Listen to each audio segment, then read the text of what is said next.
For over 2 decades, this was the most intimidating sight in your rearview mirror. A set of simple square headlights, a dark grille, and the unmistakable boxy silhouette of a Ford Crown Victoria.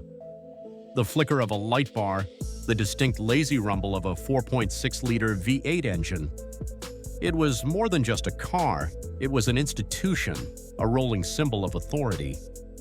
From the early 1990s all the way to the 2010s, the Crown Victoria Police Interceptor was the undisputed king of police fleets, the star of 1,000 movie chases, and the backbone of American law enforcement. But here is the great paradox.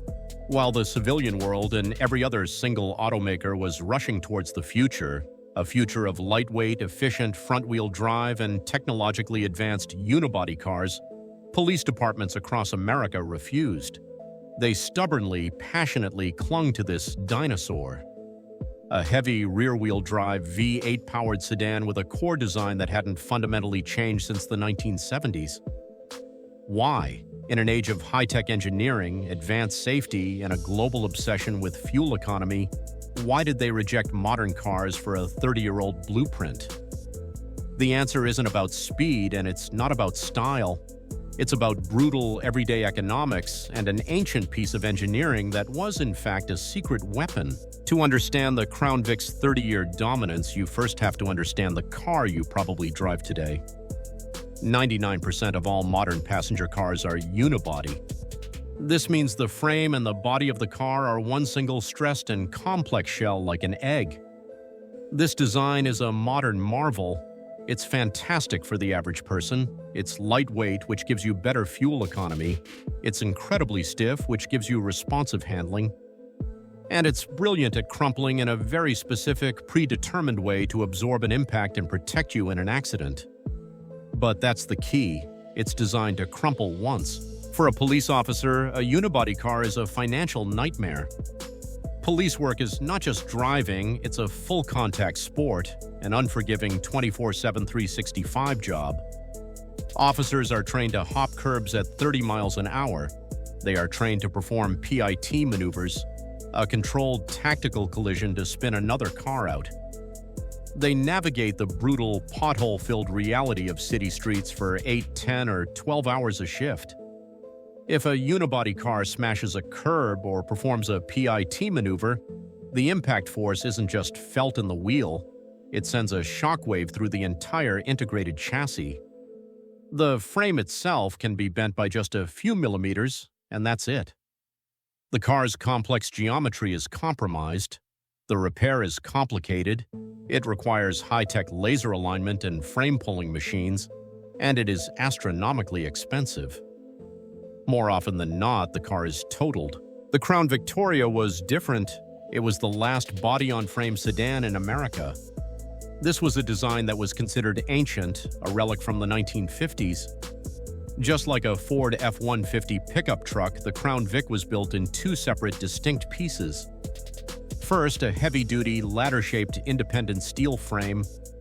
Second, the entire body of the car, the part you actually see, which was just a metal shell that was literally bolted on top of that frame with a few rubber bushings in between. This obsolete design was its single greatest strength.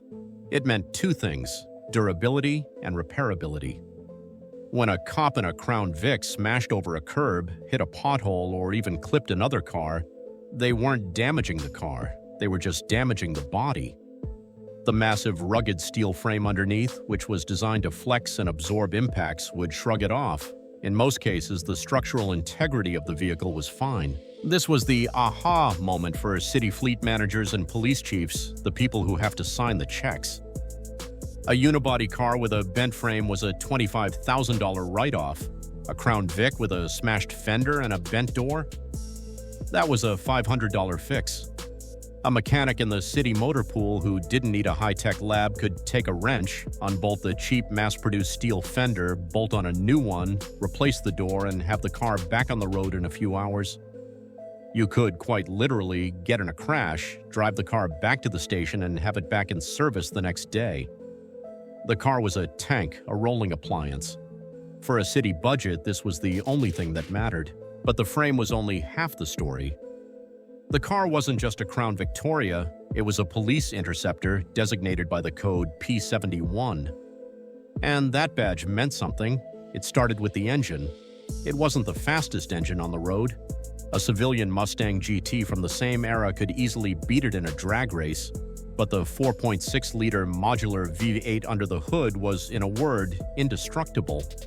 It was a simple, understressed iron block V8. It was a lazy engine, and that was its virtue. It was not a high-strung, high-compression, turbocharged engine that would cook itself. Its power-to-displacement ratio was low, which meant the internal components were never stressed. This engine could tolerate a catastrophic lack of maintenance. It could be driven by a dozen different officers who treated it with zero mechanical sympathy.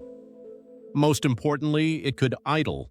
It could sit in a parking lot for 8 hours straight in the 100-degree summer heat with the air conditioning blasting and then immediately redline in a 100-mile-per-hour chase, and it would not break a sweat. It just would not die.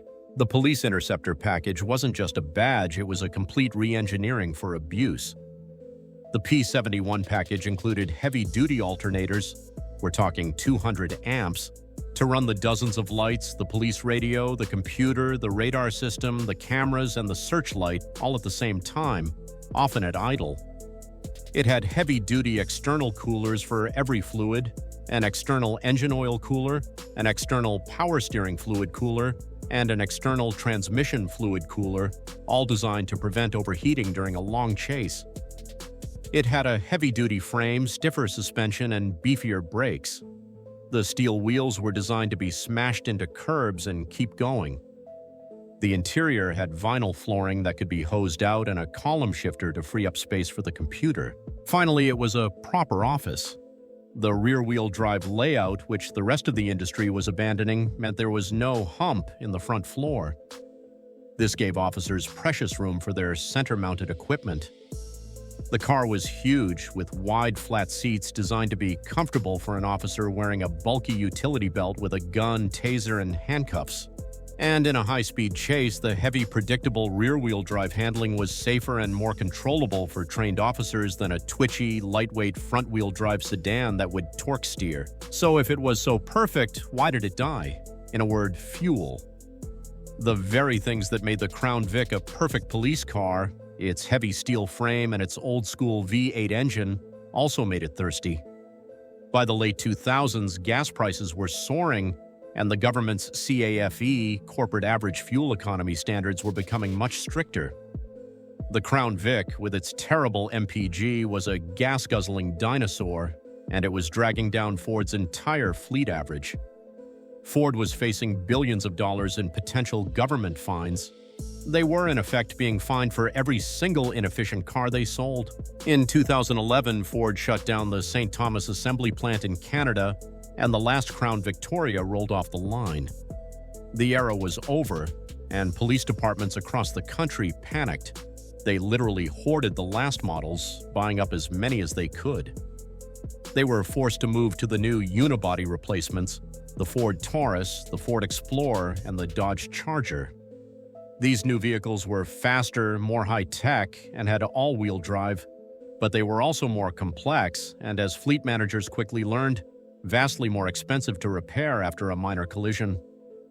The era of the $500 fix was gone forever.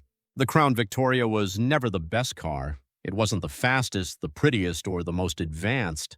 But for 30 years, it was the best tool for the job. It was a rolling testament to a different era of engineering, an era where simplicity, durability, and cost of repair mattered more than 0 to 60 times or fuel economy. It was the last true American workhorse, a simple, tough, reliable partner, and that is why the ones that are left, now taxis, movie props, and enthusiast cars, are still on the road.